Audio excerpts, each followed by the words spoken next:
ओम परम तत्व कृपा है केवलम। परम प्रभु परमेश्वर की जय। कल की भगवान जी की जय।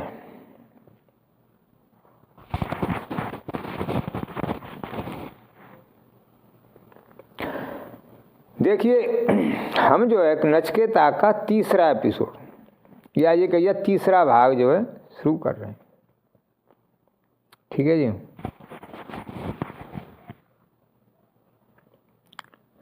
इसमें नचिकेता जो है यमराज और नचिकेता की बातचीत हो रही है और नचिकेता ने जो आत्म तत्व विषय पे पूछा है। आत्म तत्व, परम तत्व, भगवत तत्व, शब्द रूप तत्व, तत्व रूप शब्द, परम अक्षर, इस तरह से इसके नाम हैं जी। ठीक है जी। दोबारा सुन लीजिए। आत्म तत्व, परम तत्व, भगवत तत्व, शब्द रूप तत्व, तत्व रूप शब्द, परम अक्षर, शब्द ब्रह्म, ये सब एक ही चीज के, एक ही वस्तु के अलग अलग नाम हैं। ठीक है। तो यहाँ पे यमराज कह रहे हैं नचिकेता, ये आत्म तत्व अत्यंत सूक्ष्म विषय है। क्या कह रहे हैं यमराज जी नचिकेता से? हे नचिकेता, यह आत्म तत्व जो है ना अत्यंत सूक्ष्म विषय है, इसका समझना सरल नहीं है, इसका समझना जो बड़ा कठिन है। पहले देवताओं को भी इस विषय में संदेह हुआ था।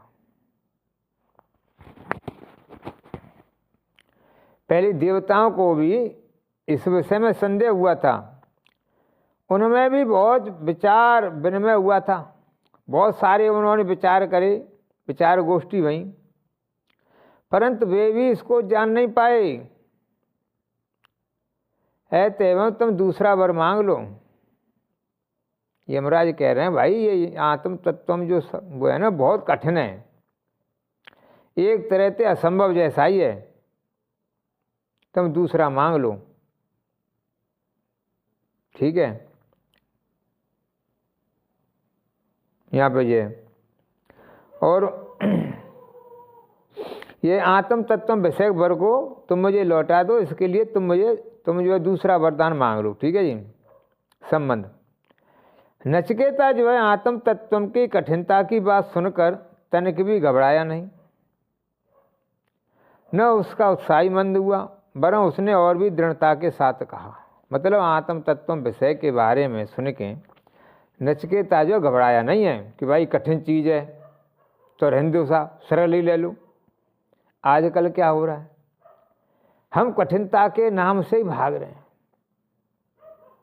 आज भारतवर्ष का सबसे बड़ा दुर्भाग्य है, सबसे बड़ा, कि हम कठिन काम को करना नहीं चाहते। सरल चाहिए सामान्य, तो एकदम फटाफट फटाफट चाहिए, चाहे कुछ भी हो, चाहे डग्गे मारी, डकैती, चोरी, झूठ बोलना, चाहे कुछ भी हो, फटाफट चाहिए। कठिन काम नहीं होगा, सीधे रास्ते पर नहीं चलना चाहते। आज हमारे सामने यही समस्या है सबसे बड़ी। परंतु नचिकेता ने कहा कि नहीं जी, हमें तो कठिन ही चाहिए, हमें तो कठिन ही समझाओ, कठिन ही, हमें कोई चिंता नहीं। आज भारतवर्ष में ये जो लाखों समस्याएं चल रही हैं, उनका कारण ही यही है कि हम कठिन काम से भाग रहे हैं। सबसे बड़ा कारण है हम कठिन काम से भाग रहे हैं। या जी कहिए हम काम करना ही नहीं चाहते, वो तो मजबूरी में कर रहे हैं, बस ये है। आगे सुनो। नचिकेता क्या कहता है? हे मृत्यु, आप जो यह कहते हैं कि पूर्व काल में देवताओं ने भी जब इस विषय पर विचार विनिमय किया था, तथा वे भी इसे जान नहीं पाए थे, और यह विषय सहज नहीं है, बड़ा ही सूक्ष्म है, तब यह तो सिद्ध ही है कि यह बड़े ही महत्व का विषय है। अब देखो एक पॉइंट, नचिकेता कह रहा है यमराज जी से कि यमराज जी आप कह रहे हो देवता भी नहीं समझ सके इसे, देवताओं ने बहुत विचार विमर्श किया पर वो इसे नहीं समझ सके, और ये बड़ा कठिन है, बड़ा ही सूक्ष्म है। तो इसका अर्थ ये है कि ये बहुत ही महत्व का विषय भाई। जो चीज़ कठिन होती है ना उतनी ज़्यादा वो जो है महत्वशाली होती है, और जिसके ज़िंदगी में जितनी ज़्यादा परेशानी आ रही है, जितनी ज़्यादा उसे वो उतना ही ज़्यादा महत्वशाली है, समझ लो। यही बात ध्यान रख लीजिए। तो नचिकेता कह रहा है इसका अर्थ यह है कि ये बड़ा ही महत्व का विषय है भाई फिर तो, और ऐसे महत्वपूर्ण विषय को समझाने वाला आपके समान अनुभवी वक्ता तो मुझे ढूंढने पर ही दूसरा नहीं मिल सकता।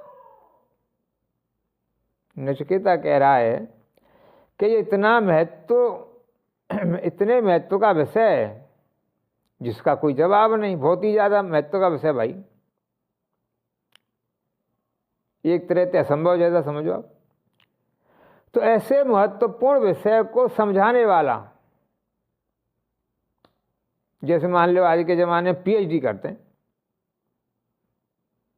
अभी डीएनए पे भाई, पहले डीएनए पीएचडी भाई वो बहुत सी आ रही हैं जी। जिस समय पे डीएनए की खोज हुई थी उससे बहुत लाभ हुआ डीएनए से। आज देखो डीएनए से क्या मालूम कितना बहुत हो जाता है। डीएनए चेक कराओ, कोई कुछ भी कहता रहे, फटाक मालूम पड़ जाता है सही या गलत।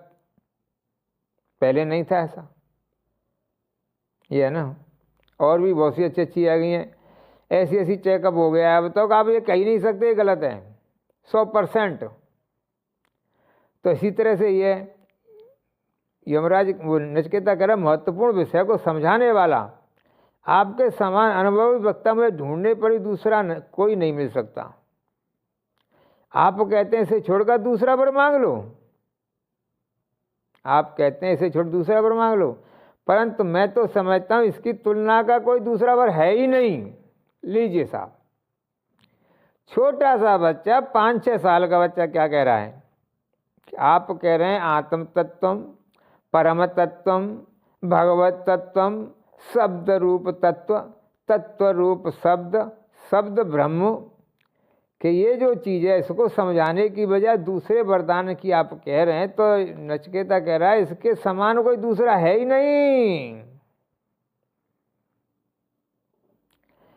इसे छोड़कर दूसरा वर है, परंतु मैं तो समझता हूँ इसकी तुलना का कोई दूसरा वर है ही नहीं, इसके बराबर कोई दूसरा वरदान है ही नहीं, तभी तो आप कह रहे हैं इसे छोड़ दो।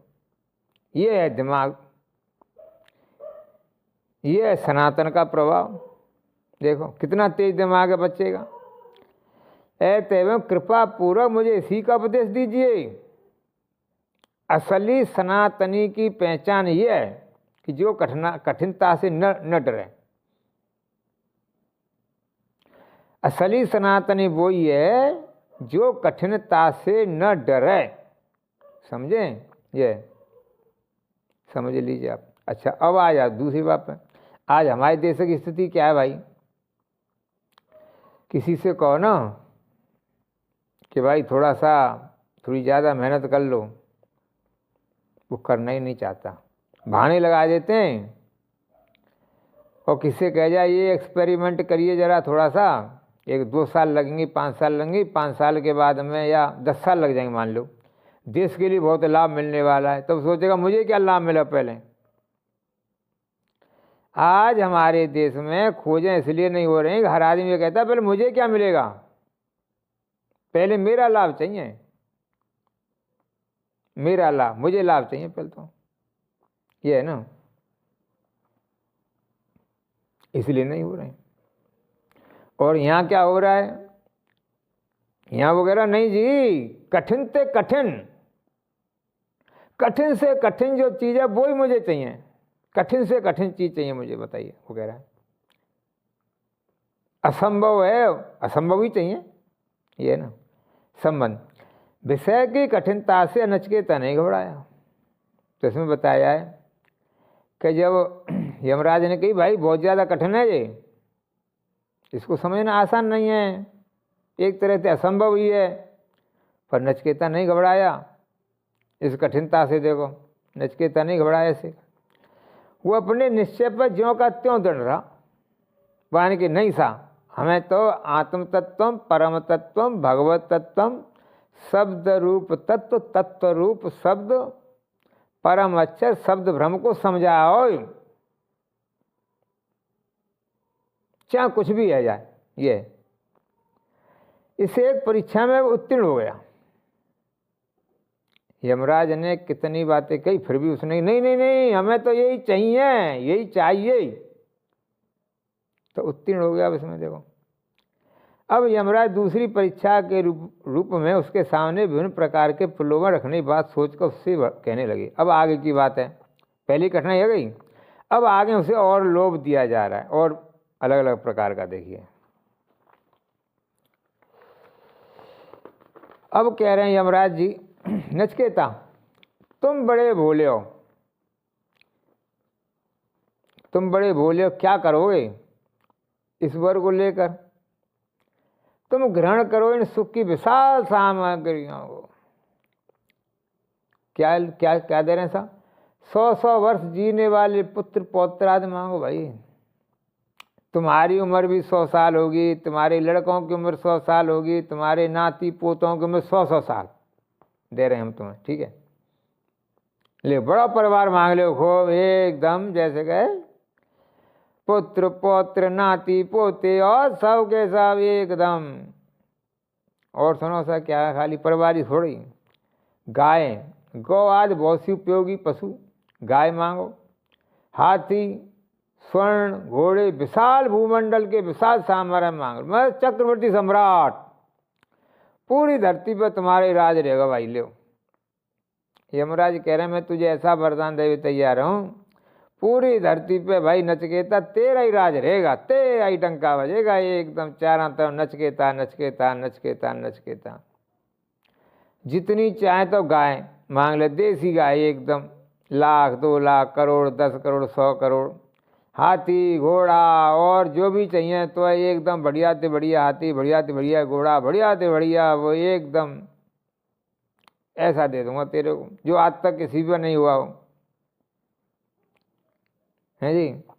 विशाल भूमंडल और विशाल राज्य, संपूर्ण राज्य, पूरी धरती पर राज करते हुए मांग ले।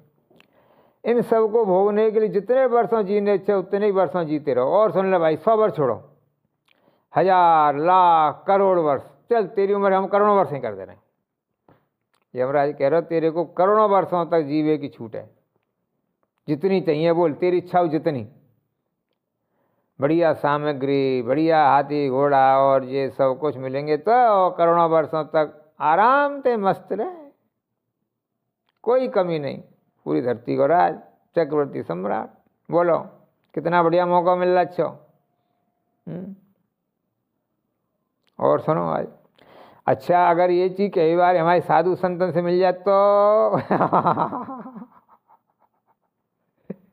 थोड़ा सा यही हो जाए। अगर दक्षिणा मिलने लग जाए ना साधुओं को, कह दीजिए माठी 1 लाख की मिलेगी, देखो कितने दिन पहले पहुंच जाते हैं। आप प्रयोग करके देख लो, जितने भी साधु संत हमारे दे सके, जैसे कि मान 1 लाख की, अगर ये जितने बड़े बड़े महंत वगैरह दिख रहे हैं तो महंत महामंडलेश्वर सब 1 लाख 2 लाख 5 लाख की दक्षिणा मिलने लग जाए ना, आय हाय, फिर देखो ना बड़े बड़े आ जाते हैं, बड़े बड़े बड़ा प्रोग्राम हुए, पूरी धरती के लोग बुलाए जाएं, फिर देखो तो। अरे भैया कुछ तो बस खाली पत्र दे दो तुम, जैसे मुकेश अंबानी की शादी में गए कि नहीं गए, देख लो। मुकेश अंबानी के छुरे की जो शादी थी अनंत अंबानी की, वहाँ में वैसे पहुँच, पत्र तो उन्होंने बहुतों को दो, बहुत से पर चले हैं। वहाँ पहुँच गए कि नहीं गए, कितने लोग गए बता, बड़े बड़े धुरंधर पहुँचे माटिया हैं। और सुनो इतना ही नहीं, एक हिसाब से अब क्या तो कही जाए, कहने में शर्म लगती। अनंत अंबानी ने कुछ लोगों के साथ तो मजाक भी कर दिया, साधुओं के साथ में हाथ मिलाए मिलाए के वाने ऐसे डांस करवा दिया उसने साधुओं से भी। अनंत अंबानी भाई पैसे वाले का छोरा है, बोलिए। कुछ लोग खड़े रहे, कुछ लोग वैसे रहे, वहाँ बहुत थे, एक दो थे ही थे, एक से बढ़ के धुरंधर गए सब पहुँच गए दिल चकाचक। क्यों? बड़ो आदमी भाई, पैसा वारो।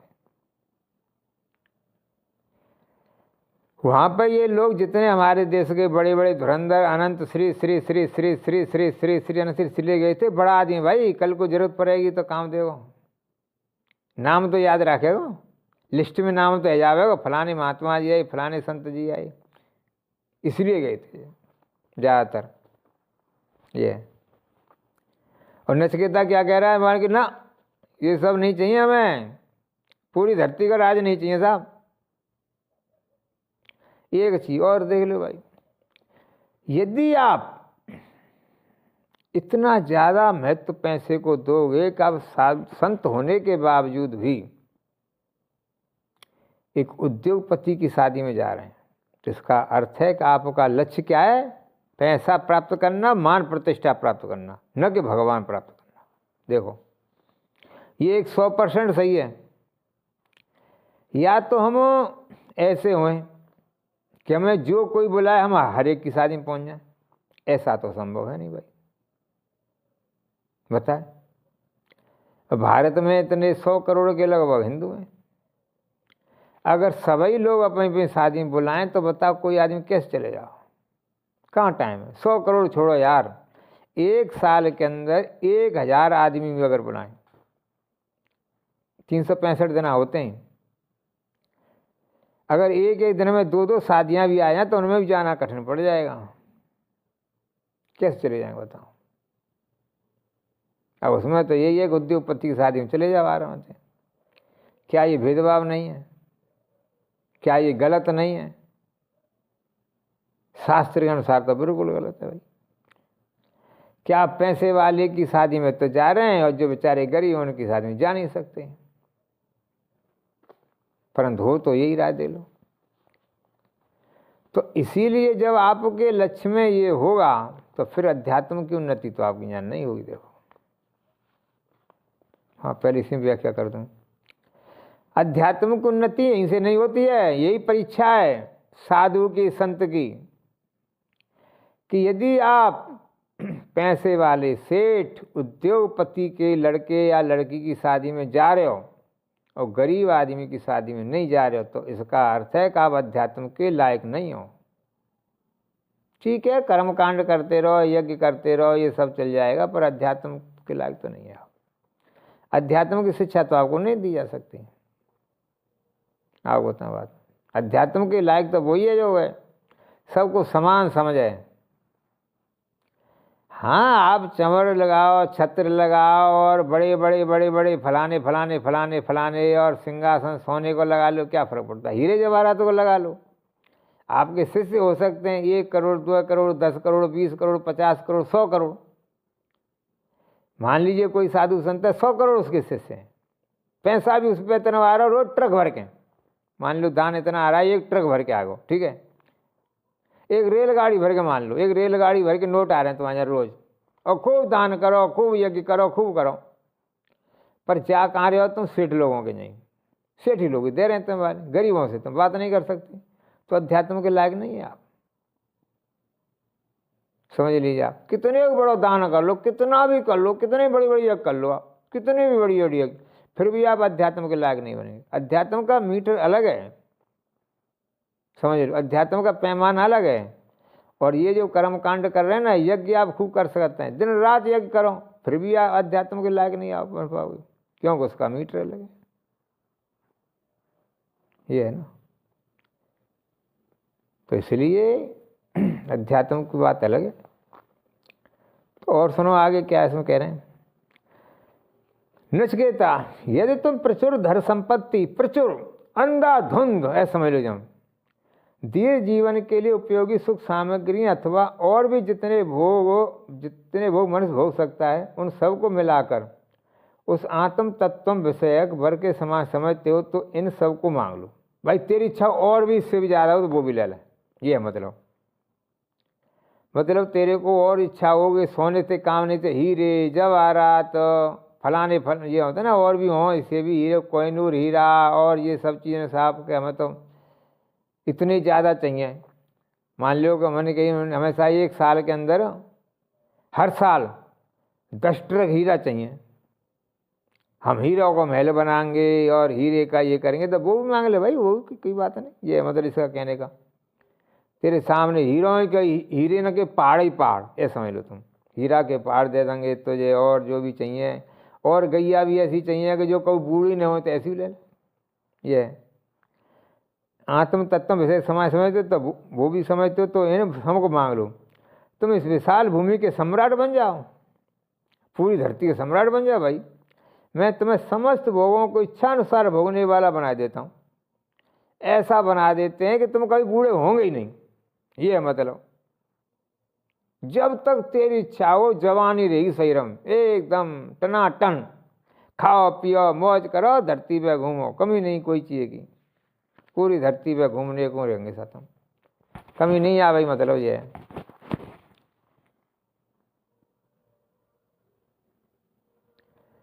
है भोगने बना देता हूँ। इस प्रकार यहाँ यमराज ने वाक चातुर से आत्म तत्व का महत्व बढ़ाते हुए नचिकेता को विशाल भोगों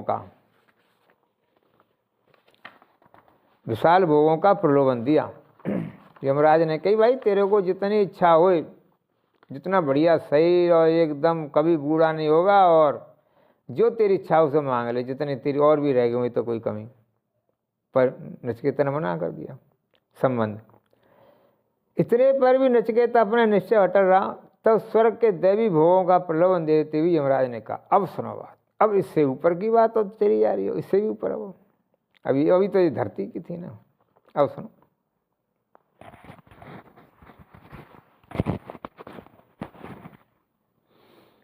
नचिकेता, जो जो भोग मृत्यु लोक में दुर्लभ हैं, अभी तक मृत्यु लोक की थी, सुनो बात, जो जो भोग मृत्यु लोक में दुर्लभ है उन सबको तुम अपने इच्छा अनुसार मांग लो।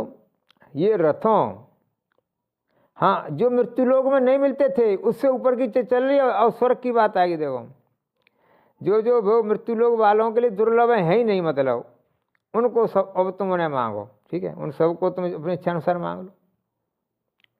ये रथों, विविध प्रकार के वाद्यों सहित जो स्वर्ग की सुंदर रमणियाँ, स्वर्ग की अप्सरा, जिसके बारे में वर्णन आता है, स्वर्ग की अप्सरा, ठीक है, ऐसी रमणियाँ मनुष्यों में कहीं नहीं मिल सकती। बड़े बड़े ऋषि मुनि इनके लिए ललचाते रहते हैं।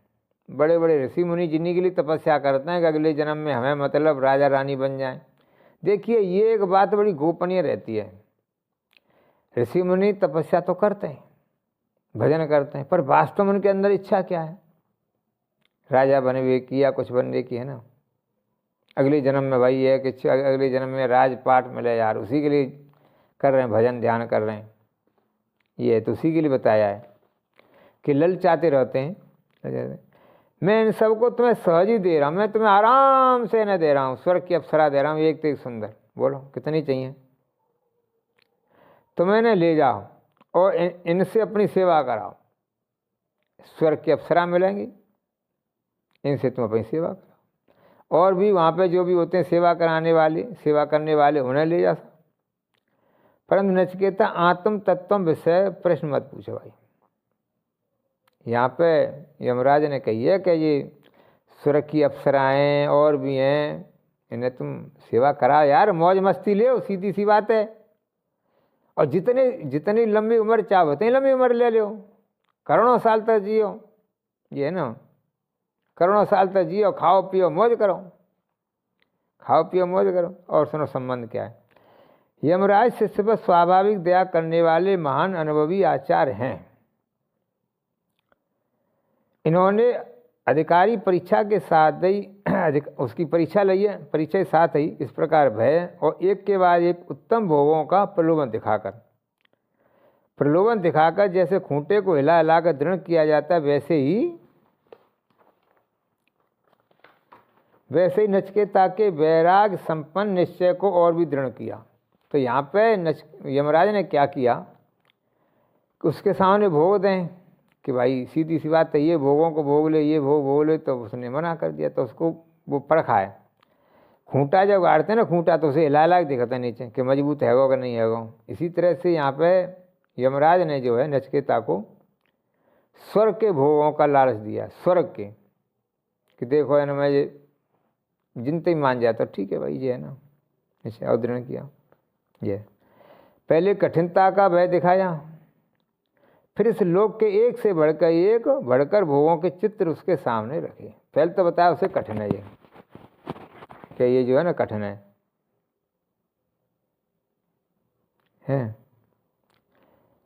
कि आत्म तत्व में विषय कठिन है। फिर कहा स्वर्ग के दे कि भाई स्वर्ग के अप्सरा ले जा, ये ले जा, वो ले जा, ठीक है, भोग दिखाए नुकसान रखे। अंत में स्वर्गलोक में भी उसका बैराग करा देने के लिए स्वर्ग के दैवी भोगों का चित्र उपस्थित किया। स्वर्ग के दैवी भोग अच्छे भोग हैं जो कहा, इनको यदि तुम अपने उस आत्म तत्व संबंधी वर्ग के समान समझते हो तो इन्हें मांग लो। परंतु नचिकेता तो दृढ़ निश्चय और सच्चा अधिकारी था। वह जानता था इस लोक और परलोक के बड़े से बड़े भोग सुख की आत्मज्ञान के सुख की किसी क्षुद्रतम अंश के साथ ही तुलना नहीं की जा सकती। तो यहाँ बताया कि ये आत्म तत्व विषय ऐसा है, इसके एक अंश के बराबर भी, आत्म तत्व के एक अंश के बराबर भी ये जो सुख है ना स्वर्ग के, एक अंश के बराबर भी नहीं है, समझ लो आप। परलोक के बड़े तो सुख भोग की आत्म सुख के और क्षुद्रतम अंश के साथ ही तुलना नहीं की जा सकती। ऐसे उसने अपने निश्चय का युक्तिपूर्वक समर्थन करते पूर्ण वैरागी वचनों में यमराज से कहा। अब यमराज से उसने कहा देखो सुनो,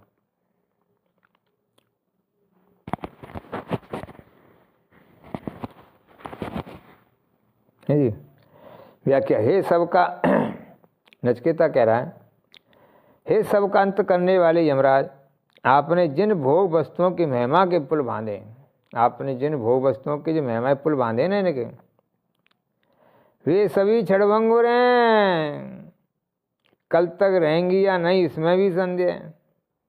ये सभी चीज़ें ऐसी हैं, आप तो कह रहे हो पर वास्तव में तो क्षणभंगुर हैं।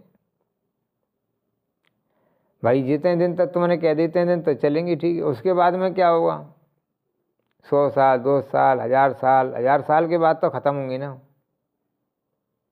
एक न एक दिन तो इन्हें ख़त्म होना है, ठीक है, कल तक रहेंगी या नहीं इसमें संदेह। इनके संयोग से प्राप्त होने वाला सुख वास्तव में सुख ही नहीं है, वह तो दुख ही है। लो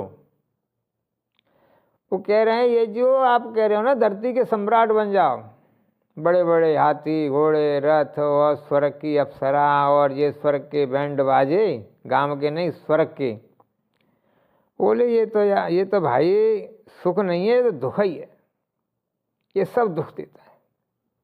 अब बताइए 5-6 साल का बच्चा क्या कह रहा है कि स्वर्ग के सुख भी गलत हैं, स्वर्ग का सुख भी सुख नहीं है, वो दुख देता है। ये कौन कह रहा है? नचिकेता कह रहा है 5-6 साल का। ये भोग्य वस्तुएं कोई लाभ तो देती नहीं, वरन मनुष्य की इंद्रियों के तेज और धर्म को हरण कर लेते हैं ये।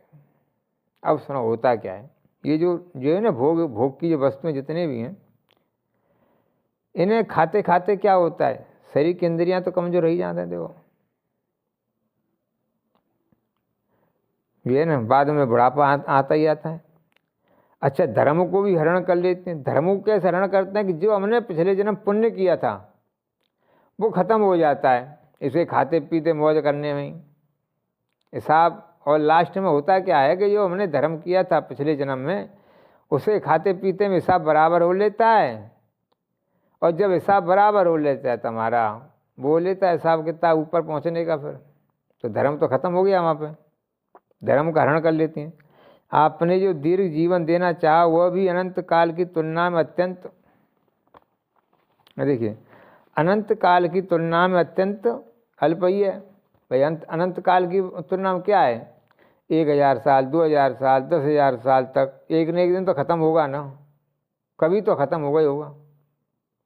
उसके बाद में क्या हुआ भाई, उसके बाद में तो फिर आ जाओ नीचे धरती में, ये है ना। जब ब्रह्मा आदि देवताओं का जीवन भी अल्पकाल का है, ब्रह्मा आदि देवता, ब्रह्मा का जीवन वैसे तो बहुत समय का है, बहुत लंबा है, देखो ऐसा नहीं बहुत लंबा है। उसको भी कह रहे वो भी अल्पकाल का ही है, तो एक दिन उन्हें ही मरना पड़ता है, ये बात सही है। ब्रह्मा का जीवन बहुत लंबा है, पर वास्तव में एक दिन तो उन्हें भी सस्पेंड मानती ब्रह्म पद त्यागना पड़ता है। ब्रह्मा का भी देखो तो औरों की बात ही क्या है, ब्रह्मा का भी समय पूरा हो जाता है देखो, तो औरों की तो बात ही क्या है। कहते हो मैं यह सब नहीं चाहता, ये आपके रथ हाथी घोड़े ये रमणियाँ और इनके नाच गान आप अपने ही पास रखें। नचिकेता कह रहा है जी जब ब्रह्मा जी का समय पूरा हो जाता है, एक ब्रह्मा के बाद दूसरा आता है, दूसरे के बाद तीसरा आता है, तीसरे के बाद चौथा आता है, चौथे के बाद पाँचवें आता है, इस तरह से ब्रह्मा का भी समय पूरा होता है। इनका क्या करेंगे हम रथों को तुम्हारे को, क्या आपके ये रथ हाथी घोड़े रमणियाँ वैश्या हैं ये नाचने गाने वाले, इनका क्या करेंगे, समय तो पूरा हो जाएगा, वो सुख भोग कर लेंगे, फिर भाई बाद में क्या होगा बताओ। तो आप अपने पास ही रखो इन्हें, वो कह रहा है आप इसको अपने पास ही रखिए, ये है ना व्याख्या। आप जानते ही हैं धन से मनुष्य कभी तृप्त नहीं हो सकता है जी। नचिकेता कह रहा है धन से मनुष्य कभी तृप्त नहीं हो सकता। आग में घी ईंधन डालने जैसे आग जोरों से भड़कती, उसी प्रकार धन और भोगों की प्राप्ति से भोग कामना का और भी विस्तार होता है। अग्नि में आप घी डालोगे नहीं तो बढ़ते जाते बढ़ते जाते बढ़ते जाते एकदम, उसी तरह से ये भोग हैं। इनको आप जब भोगने लग जाओगे ना, एक भोग दो भोग तीन भोग चार भोग, एकदम जो कहते हैं वो जैसे कोई भी चीज़ हो, इससे बढ़िया चीज़ चाहिए, इससे बढ़िया चीज़ चाहिए, इससे बढ़िया चीज़ चाहिए, इससे बढ़िया चीज़ चाहिए, इससे बढ़िया चीज़ चाहिए, तो बढ़ते जाते वो। धन और भोगों की प्राप्ति से भोग कामना का और विस्तार होता है। वहाँ तृप्त कैसी, वहाँ तो दिन रात अपूर्णता और अभाव की अग्नि में जलना पड़ता है। वो कहते हैं आज ये है फिर कमी है यार, और बड़ी चाहिए और बड़ी चाहिए और बड़ी चाहिए और बढ़िया चाहिए और बढ़िया चाहिए, ये ना, तो अभाव महसूस होता रहता है, अग्नि में जलना पड़ता है। ऐसे ही दुख में धन और भोगों को कोई भी बुद्धिमान पुरुष नहीं मांग सकता। ऐसे कह रहे दुख में ये धन और ये भोग है ना, ये दुख के ही कारण है। इनसे क्या है, पूर्ति तो कुछ होती नहीं है, थोड़ी सी अजात है, पर एक अभाव तो बना रहता है ना दिन रात में। मुझे अपने जीवन निर्वाह के लिए जितने धन की आवश्यकता होगी उतना तो आपके दर्शन अपने आप प्राप्त हो जाएगा।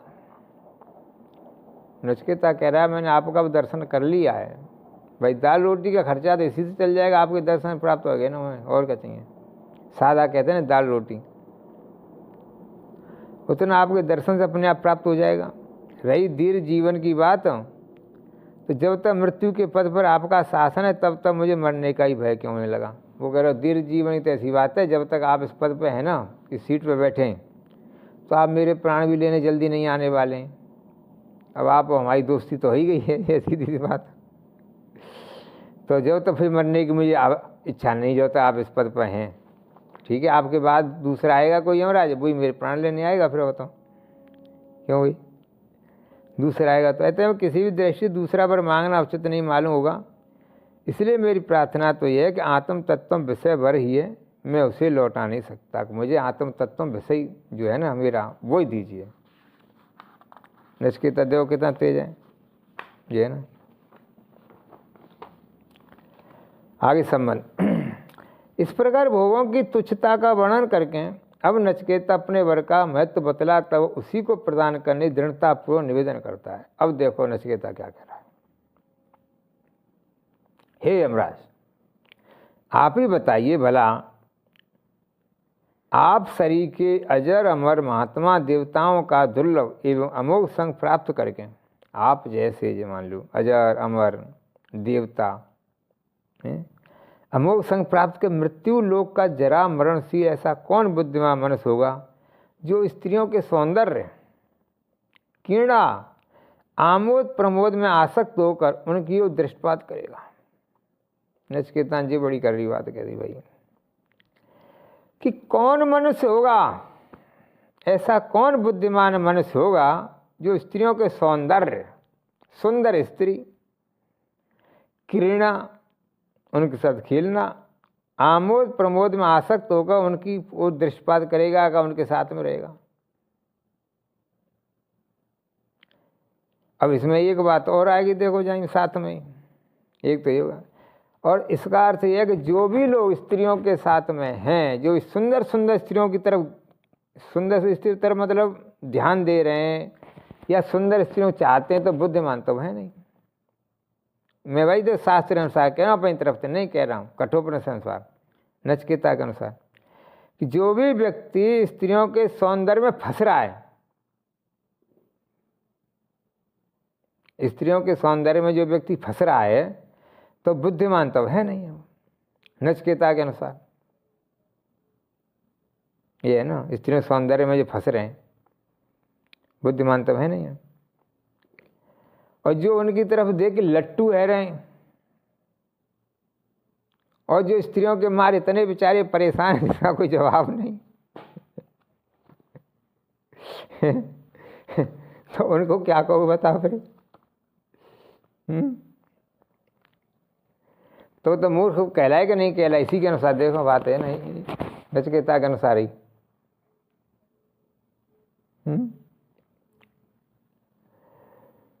तो अब ये आप सोचिए वो क्या कहा जाए।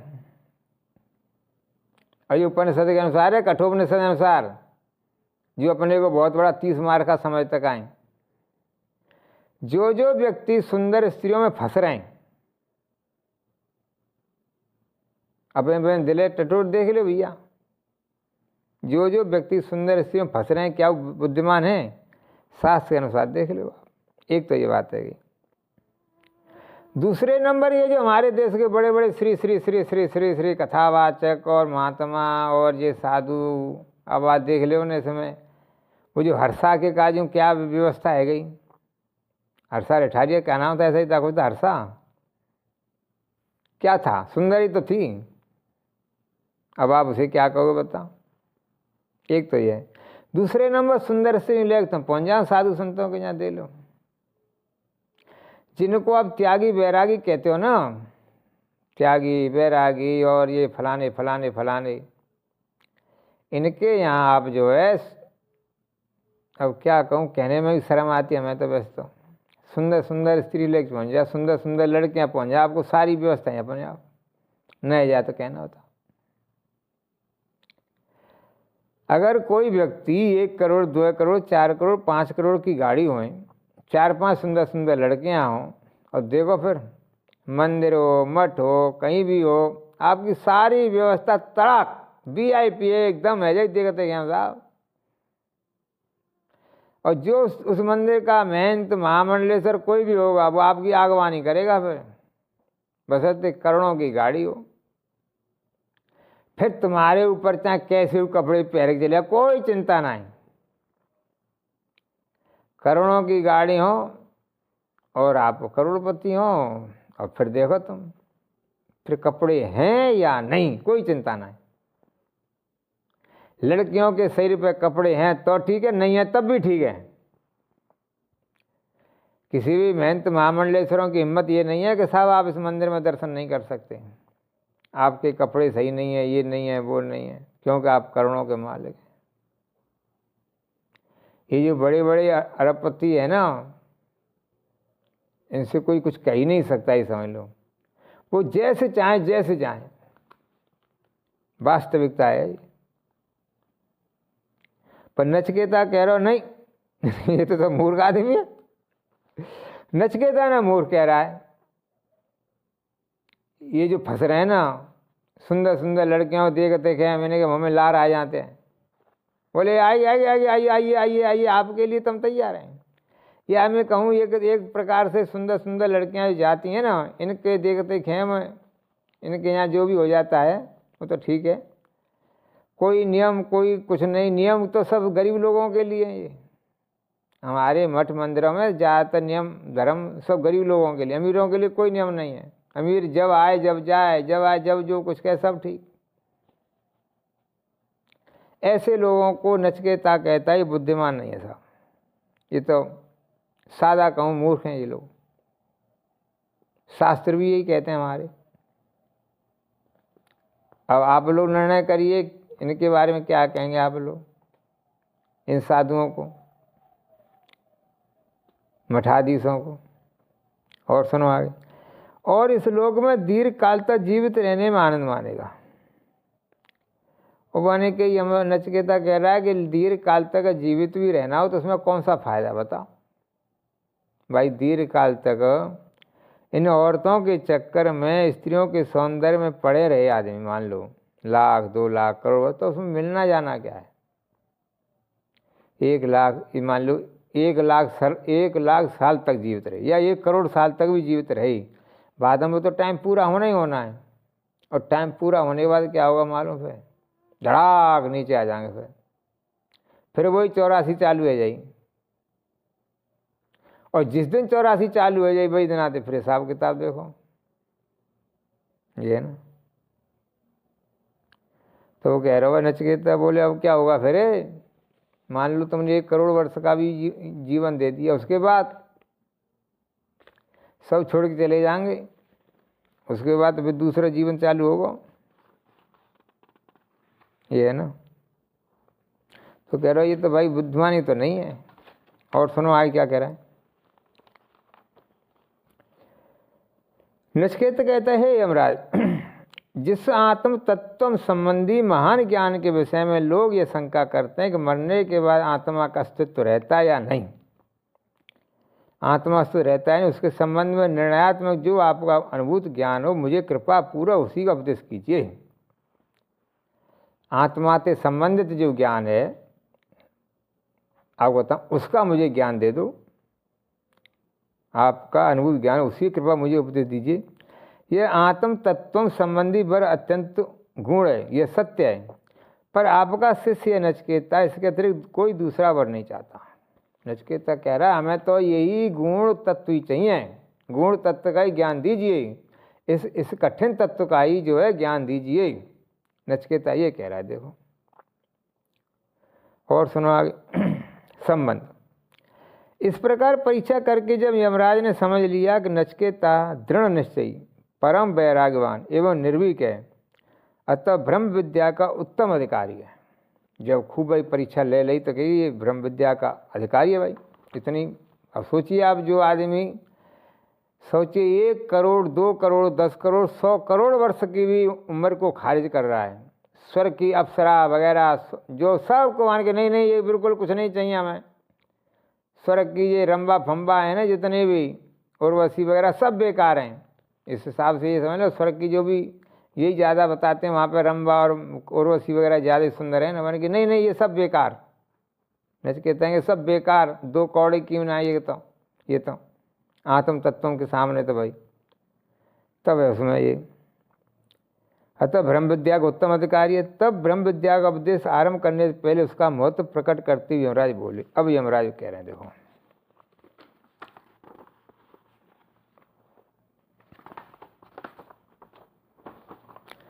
मनुष्य शरीर अनान्य योनियों की भांति केवल कर्मों का फल भोगने के लिए ही नहीं मिला है, ये ना। यमराज कह रहे हैं मनुष्य का जो शरीर है ना, अन्य जैसे ये हाथी घोड़ा और भी वो केवल कर्म भोगते हैं, हाथी घोड़ा वगैरह ये सभी कर्मों का फल भोगने नहीं मिला है। इसमें मनुष्य भविष्य में सुख देने वाले साधनों का अनुष्ठान भी कर सकता है, मतलब भविष्य में अगले जन्म में जो आपको सुख दे, अगला जन्म, उनका भी अनुष्ठान कर सकता है। वेदों में सुख के साधन 2 बताए गए हैं, एक श्रेय अर्थात सदा के लिए सब प्रकार के दुखों से सर्वदा छूटकर नित्य आनंद स्वरूप परम ब्रह्म पुरुषोत्तम को प्राप्त करने का उपाय, मतलब परमानेंट क्या है, आनंद स्वरूप परम ब्रह्म पुरुषोत्तम को प्राप्त करने, मतलब भगवान को प्राप्त करना। ये सबसे बड़ा आनंद है भगवान को प्राप्त करना। तो प्राप्त करने का उपाय, प्राप्त करने का उपाय करे आदमी। और प्रिय अर्थात स्त्री पुत्र धन मकान सम्मान यश आदि ये लोक की और स्वर्लोक की जितने भी प्राकर शुभ भोग सामग्रियाँ हैं उनकी प्राप्ति का उपाय 2 प्रकार के हैं वेदों में सुख के साधन बताए गए। मतलब वेद में 2 प्रकार, एक तो भगवान प्राप्त करने का है, एक दूसरा ये स्त्री पुत्र धन मकान सम्मान यश आदि प्राप्त करने का है, ये प्राक शुभ सामग्री उनकी प्राप्ति का उपाय। इस प्रकार अपने अपने ढंग से मनुष्य को सुख पहुंचा सकने वाले ये दोनों साधन मनुष्य को भानते हैं, ये दोनों ही भानते हैं। देखो उसे अपनी अपनी ओर खींचते हैं। अधिकांश लोग तो भोगों में प्रत्यक्ष और तत्काल सुख मिलता है। अधिकांश लोग क्या करते हैं, भोग भाई देखो ना कितनी लड़ाइयाँ हो रही लड़कियों को औरतों के ऊपर, अब तक कितने महाभारत है गया औरतों के ऊपर ही धरवाई जाते भोगों में प्रत्यक्ष तत्काल सुख मिलता है, ये है ना। और उस प्रतीति का कारण उसका परिणाम सोचे समझे बिना ही प्रिय की ओर खिंच जाते हैं। परंतु कोई कोई भाग्यवान मनुष्य भगवान की दया से प्राकृतिक भोगों की आपात रमणीयता एवं परिणाम दुखता का रहस्य जानकर उनकी ओर से विरक्त हो श्रेय की आकर्षित हो जाता है। कोई कोई करोड़ों में एक। सच्चाई तो यही है, देखो ज़्यादातर तो यही है कि भैया पैसा चाहिए और स्त्रियां चाहिए। देखो ये सच्चाई 99% तो यही है। देखो साहब बताऊँ, सीधी सी बात तो यही है, मान प्रतिष्ठा पस पैसा, ये है ना। और भगवान की तरफ तो कोई करोड़ों में एक ही जाता है। देखो अब कुछ लोग इस समय पे क्या हो रहा है, शादी नहीं भाई बाबा बने। बाबा बने के बाद हम तुमने मैं क्या कहूँ और क्या ना कहें, हम जो है और जो काम गृहस्थी करते हैं वही काम बाबा लोग कर लेते हैं रात में चुपचाप। या जगह पैसा खूब आएगा होटल में जाके शौक मौज कर लेते हैं, मालूम नहीं पड़ी तो क्या हुआ, ये है ना। इच्छा की पूर्ति कर लेते हैं लोग, ये है ना। तो ये परंतु कोई कोई करुणा में एक आध ऐसा होता है जो भगवान की तरफ भी बढ़ता है। देखो भगवान कृपा पात्र श्रेय को अपना लेता तत्परता के साथ अपने साधन में लग जाता है और भगवान की तरफ बढ़ने लग जाता है। भगवान की पूजा उपासना सच्चे दिल से करता है, नकली नहीं, नौटंकी नहीं, सच्चे दिल से। देखिए ऐसा उसका तो सब प्रकार से कल्याण हो जाता है। जो व्यक्ति सच्चे दिल से भगवान की तरफ बढ़ता है, देखो भगवान की तरफ बढ़ने लग जाता है, पूजा पाठ करता सही, मांगने का नहीं, भिखारी बन के नहीं, निष्काम भगवान की निष्काम सेवा, निष्काम पूजा पाठ, निष्काम वो, ठीक है, भक्ति, तो उसका तो कल्याण हो जाता है। वह सदा के लिए सब प्रकार से दुखों से सर्वदा छूटकर अत्यंत असीम आनंद स्वरूप परमात्मा को पा लेता है। वो जो 1 जन्म 2 जन्म 3 जन्म 4 जन्म के बाद में असीमित परमात्मा को प्राप्त कर लेता है, जो आनंद स्वरूप परमात्मा को प्राप्त कर लेता है वो जो है, ठीक है। परंतु जो सांसारिक सुख के साधनों में लग जाता है वो अपने मानव जीवन के परम लक्ष्य, ये ना। परंतु जो सांसारिक सामने फंस जाता है, सांसारिकता उसी में स्त्री पुत्र पौत्र फंसे रहते हैं ये लोग, वो अपने मानव जीवन के परम लक्ष्य परमात्मा की प्राप्ति रूप यथार्थ प्रयोजन सिद्ध नहीं कर पाता। अब सुनो, यह है तो बात बड़ी कर रही है, लोगों की समझ में भी नहीं आ रही है। अब इसमें लिखा है कि मनुष्य का जीवन मिला तो परमात्मा प्राप्ति के लिए है। मानव जीवन का लक्ष्य यही है, लक्ष्य नहीं परम लक्ष्य। मानव जीवन परम लक्ष्य है परमात्मा की प्राप्ति रूप, प्राप्ति करो, परमात्मा की प्राप्ति रूप हेतु प्रयोजन करो, तुम परमात्मा की प्राप्ति के लिए भक्ति करो, ये है मतलब ज्ञान के द्वारा भक्ति के द्वारा परमात्मा प्राप्त करो। इसलिए मनुष्य शरीर मिला है, समझ गए। इसीलिए उसे आंतरिक और नित्य सुख नहीं मिलता, इसलिए उसे परमानेंट सुख नहीं मिलता, क्योंकि शरीर मिला तो तुम्हें परमात्मा प्राप्ति के लिए, और तुम छोटी छोटी चीज़ें में फंस गए तो सुख कैसे मिले भाई, ये ना, सुख नहीं मिलता। उसे तो ब्रह्मवश सुख रूप प्रतीत होते हैं, ये ब्रह्मवश सुख प्रतीत होता है समय, पर वास्तव सुख है नहीं। वे अनित्य भोग मिलते हैं जो वास्तव में दुख रूप ही हैं। ये जो भोग है ना, ये वास्तव में दुख के रूप जो हैं, वास्तव में तो ये दुख के कारण ही है भोग जो है, ये वास्तव में दुख रूप ही है। ये जिन सुखों को समझते हैं ना, सुंदर स्त्री, लड़के, नाती पोते, जब शरीर छूटता है तो न तो सुंदर स्त्री काम दे, न लड़का काम दे, न नाती दे, न पोता दे, न फैक्ट्री जायदाद कोई काम ना दे। उस समय खाली डिब्बा, खाली बोतल होके जाना पड़ता है, एकदम खाली खाली खाली खाली खाली, समझ लो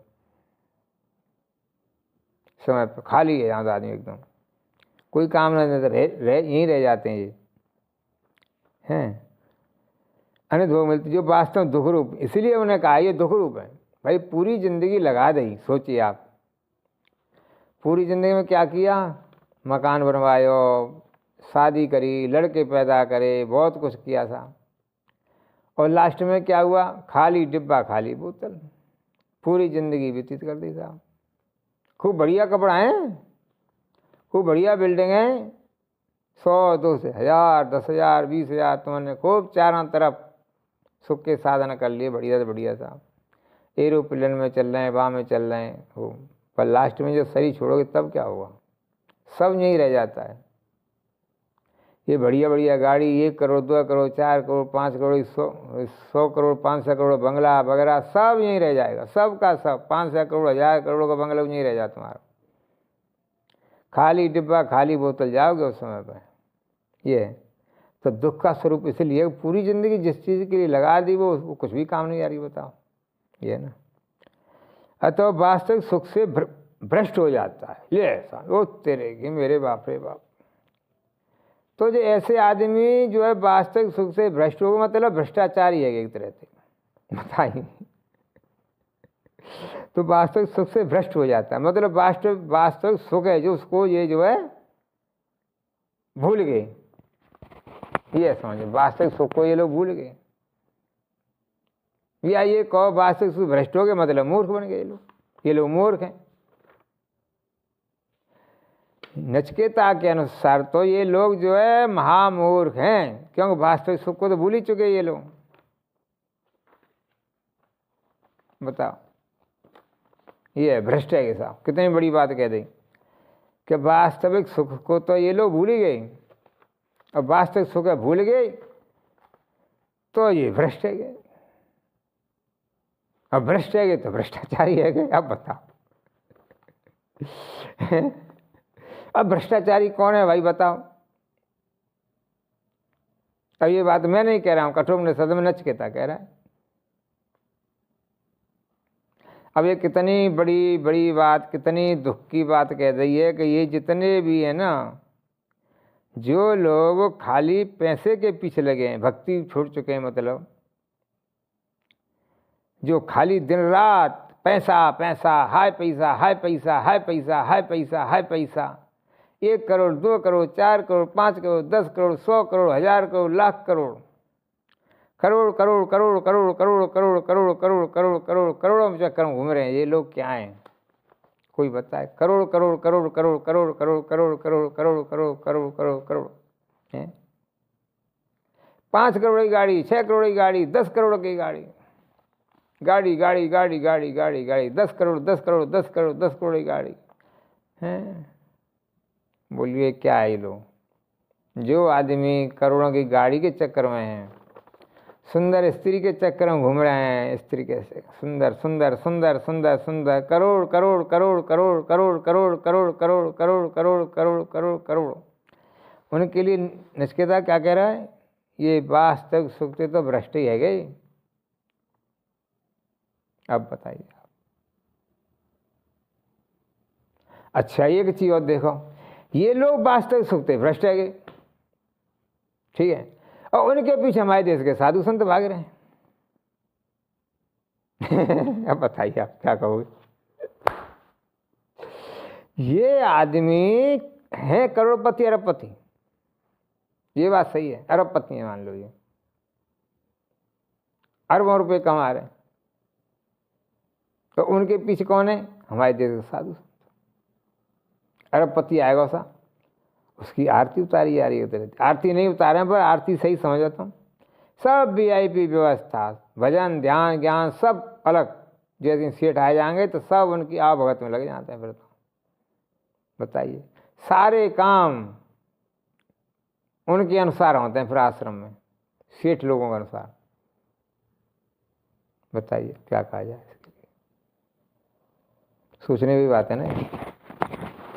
तो अब इन साधुओं के लिए क्या कहोगे आप? मुझे बताओ। मैं पूछ रहा हूं, मेरे वीडियो को देखने वाले जितने भी श्रोता हैं, बताएं कि ये जो बड़े बड़े साधु संत मठाधीश हैं, जो सेठ लोगों के अनुसार चल रहे हैं, इन्हें आप लोग क्या कहोगे? नचिकेता तो इन्हें भ्रष्ट कह रहा है, क्योंकि इन्होंने पूरी जिंदगी पैसा में लगा दिया। 2400 घंटा इनके सारे 24 घंटा पैसे पीछे हैं। हाय पैसा, हाय पैसा, हाय पैसा, हाय पैसा, हाय पैसा, हाय पैसा। भाई ठीक है, पैसा कमा रहे हैं, उससे बढ़िया बढ़िया सुख भोग रहे हैं ये लोग। महंगे महंगे सब चीज़ें इनके पास में साहब, पर मरते समय तो खाली डिब्बा खाली बोतल मरेंगे ना, खाली डिब्बा ही समझो, खाली कुछ नहीं होगा इनके पास में। तो फिर क्या होगा? नचिकेता ने भ्रष्ट कह रहा है। और इनके काज साधु महात्मा क्या कर रहे हैं? आरती उतार रहे हैं, वीआईपी व्यवस्था दे रहे हैं, बराबर को बैठा रहे हैं साहब। देख लो आप उद्योगपतियों को। हमारे देश के ये जो श्री श्री अनंत श्री फलाने फलाने फलाने फलाने फलाने फलाने जैसी सेठ आए तो बराबर के सोफा सेट बैठाते हैं साहब, बराबर के एकदम सेठ जी। अब इन्हें आप क्या कहेंगे?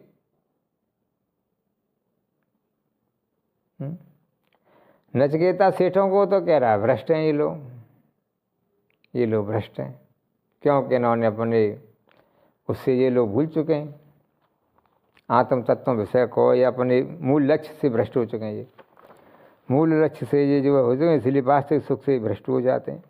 वास्तविक सुख से भ्रष्ट हो गए, अपने सुख को भूल चुके हैं, जो वास्तविक सुख है। और जो वास्तविक सुख से भूल चुका उसकी सेवा में ये हमारे देश के साधु संत लग रहे हैं। अब इन्हें आप क्या कहेंगे, ये आपके ऊपर है भाई। ठीक है जी, वीडियो ज़्यादा लंबा हो जाएगा, बस ठीक है, तो नहीं।